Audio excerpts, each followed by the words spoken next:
applicants come before it. As I said, we have had 5 graduates, and we currently have 7 persons who are actively seen every week by the team. And you notice my language there, the team. The entire approach to the drug treatment court is one which brings about the notion that we must have a collaborative, non-adversarial system of dealing with matters which are coming before the courts insofar as they relate to drug-related offenses. Some of you, for instance, may have seen in the newspapers some 3 weeks ago when a magistrate told a young man, approximately 26 years of age, with about a record of about 6 convictions, and they all appeared to be drug-related.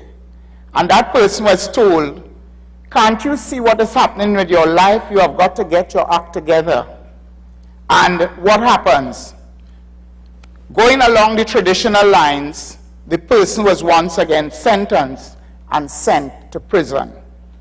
The purpose and need of the drug treatment court is to have interventions in situations like that. We are hoping by the rolling out of these courts in Trinidad and Tobago that those very said situations would allow us to reduce the rate of recidivism in our courts, in our judicial system, in our criminal justice system. On an average, there are over 5,000 persons arrested as it relates to matters involving drugs every year in Trinidad and Tobago, on an average. The number of persons remanded into custody up to 2012 were as many as 1,192 persons were remanded in custody in matters dealing with drugs. And when I say matters dealing with drugs, I'm not dealing with drug trafficking, ladies and gentlemen. I am dealing with persons who have been arrested because their drug addiction is what is driving their criminal stroke illegal activity. So that the drug treatment court acts as an intervention to stop this line of behavior by the drug participant. Drug treatment courts have recent vintage. They were developed in 1989 in Dade County in Florida, Miami, Florida. Since then, in the United States, there are now over 2,600 drug treatment courts enacted throughout the United States. Our courts have been formed on the basis of training provided by the Canadian government, so that we look towards Canada as the beacon through which we can assist in the development of drug treatment courts, not only in Trinidad and Tobago, but in the Caribbean. Canada has approximately about 15 drug treatment courts. There are now drug treatment courts in the United Kingdom, in Scotland, in Germany, in parts of the continent of Africa. Some of the Commonwealth countries there have in fact now started the initiation of drug treatment courts. In the Caribbean, we have the Bahamas, the Cayman Islands, Belize, Barbados, the lead agency in terms of the English-speaking Caribbean, Jamaica, and Trinidad and Tobago. Ladies and gentlemen, the drug treatment court, as the statistics have shown, have been very effective in reducing recidivism. When there have been cost-benefit analysis which have showed that the people who come into the program, they do not repeat their criminal activities to a great extent as you have with other members of the criminal population who were never subjected or who never subjected themselves to entering into the drug treatment court. The drug treatment court is a therapeutic solutions-based court. So it differs from the traditional court scene.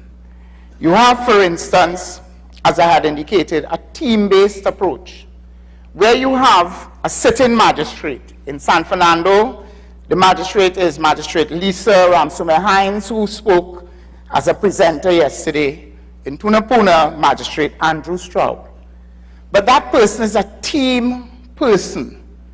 And so you have assistance from a probation officer, a community policing officer, a member or representative of the DPP's office, a member or representative of the legal aid authority, a treatment provider, a guidance counselor as well. Ladies and gentlemen, that is basically the format of the drug treatment court team.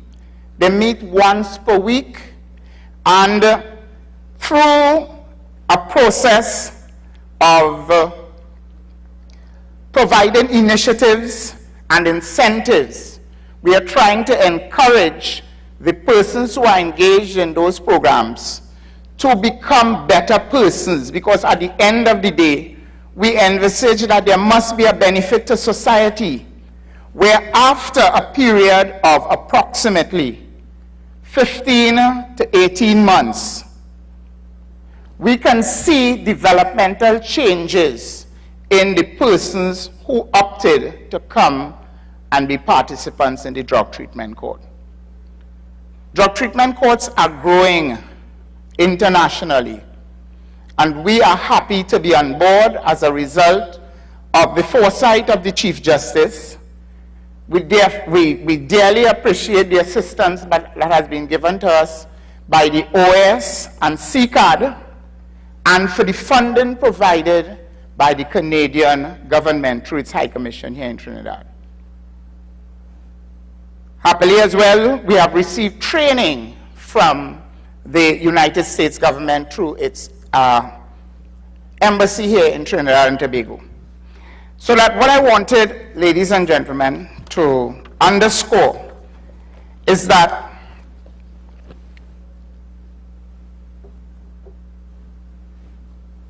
the drug treatment court is expected to reduce and break the cycle of incarceration coming out of drug use and crime. We have the courts now legitimizing the new procedures, because fortunately for us, we have put together a steering committee previously headed by none other than Mr. Justice Geoffrey Henderson, who has himself now been elevated to the International Criminal Court. He was our first chairperson, and through his leadership, we have been able to make certain strides. And one of the strides, as I said, is this court, in the fact that we are now looking at a court which is supervised by a judge stroke magistrate, but which does not hold on to the old traditional ways of just coming into a court and there is no participation by the accused. If you think about it, an accused person can come into a court and have a whole trial and never one word be said by him. The lawyers are the ones who do all the arguments and do all the submissions. And if the accused decides he's not going into the box, you would have had a trial in which you still do not know why is it that this person is offending and continues to offend. So with the change in judicial thinking, in the change of acceptance by the public, greater sensitization we recognize is needed. But as a result of that greater sensitization, we realize that drug treatment courts now allow the offender's arrest to act as an opportunity for intervention. The offender is presented with the choice to participate in the drug user treatment as an alternative to traditional case processing, whether or not that involves incarceration. Law-abiding citizens in the community can feel comfortable about local drug treatment court and its promotion of public safety. Because remember, after 18 months, these persons are coming back into society and are coming back as useful members of the society. As I said, we have had 5 graduates.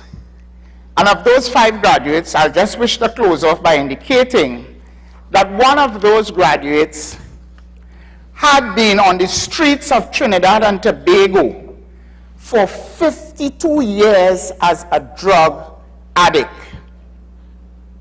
He said he had begun his life as a drug addict at age 12 or 13. And ladies and gentlemen,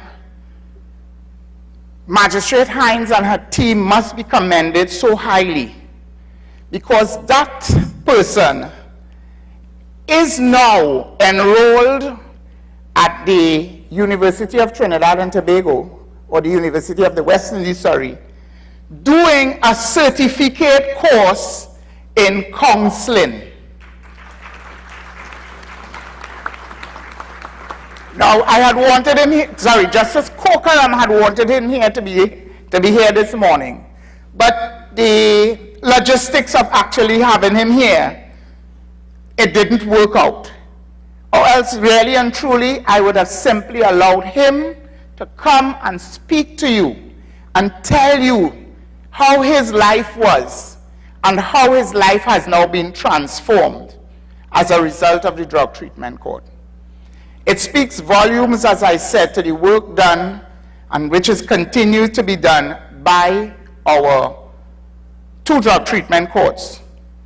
In the future, that is 2015, we are expecting to roll out a juvenile drug treatment court.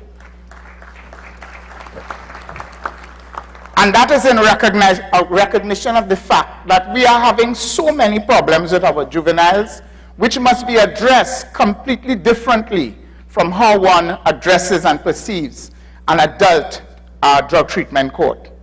And it is going to be in some sort of symbiotic relationship with the juvenile courts system, which is also scheduled after our meeting yesterday, or the opening ceremony yesterday, to be rolled out in 2015. So again, you see that there is going to be, as I said, there must be some sort of symbiotic relationship between what we are doing in the juvenile drug treatment court and what we'll be doing in the juvenile court system. Ladies and gentlemen, there's so much that I can speak to as it relates to the drug treatment court, but I trust that the few words and the opportunity I've had this morning to share with you will allow your interest to be piqued to the extent that the 24 brochures which I brought with me will be snapped up not too soon after I have returned to my seat. So ladies and gentlemen, thank you very much, and I hope that whatever I may have said here this morning acts merely as a seed planted amongst you all to give the support where necessary to the drug treatment court. I know earlier you might have seen that I would have had a presentation that was supposed to be presented by way of a PowerPoint presentation, But in the interest of time, I felt that I can just speak to you about what the drug treatment court is all about. Thank you. Mediation time. Together change your mind. Mediation is the way. Listen. Sorry, thank you very much, Justice Holdip, for sharing those very insightful remarks on the respective innovations that are taking place in the judicial system. And of course, we've heard earlier from Justice Devines on the Court and X project, now the drug treatment court, and of course the juvenile court, which we know was launched. So before we continue our dialogue in respect of innovations in the justice system, I would also like to acknowledge amongst us, the students of the Hewarding Law School present in the audience, and again, you're very welcome. So our final speaker for this morning in terms of innovations in the judicial system is no less a distinguished personage than Mr. Roger Gaspard, Senior Counsel. Mr. Gaspard was admitted to practice in the Supreme Court of Trinidad and Tobago in 1990 and attained the rank of Senior Counsel in 2011. He is currently and was appointed the Director of Public Prosecutions in 2009 and was formerly the Director of Public Prosecutions in St. Vincent and the Grenadines.